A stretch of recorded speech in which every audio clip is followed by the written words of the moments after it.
உண்மையை விட பொய் வந்து அவ்வளோ வேகமாக பரவும். ஆனால் உண்மை வந்து கம்மியாக தான் பரவும்.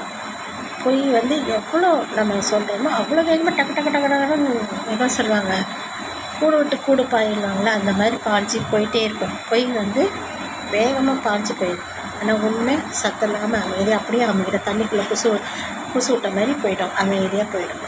அப்படின்னா இதுக்கு உதாரணம் என்ன சொல்லலான்னா, இப்போ என்னை பற்றி அவதூறாக ஏதாவது ஒன்று நான் சொல்லணும், யாராவது ஒருத்தவங்க சொல்லணும், அங்கே பாரு அவள் வந்து அங்கே போனாளா இங்கே போனாளா, அவள் வந்து இப்படி பண்ணியிருக்கா, போகிறா பாரு அவள் தாண்டா அப்படின்வாங்க. அதே நான் வந்து நல்லது பண்ணேன்னு வச்சுக்கோங்களேன், நல்லது பண்ணி ஏதோ ஒன்று செஞ்சோம் அப்படி வச்சுக்கோங்களேன், அது வெளியிலேயே வராது. நீங்கள் என்ன தான் நல்லது பண்ணாலும் வெளியே வராது. இதுதான் பொய்க்கும் உண்மைக்கும் உள்ள வித்தியாசம். ஆனால் உண்மை கண்டிப்பாக ஜெயிக்கும். பொய் வந்து ரொம்ப நாளெல்லாம் ஜெயிக்க ரொம்ப கஷ்டம். அது என்றாவது ஒரு நாள் அது வெளியே வந்து தான் ஆகும்.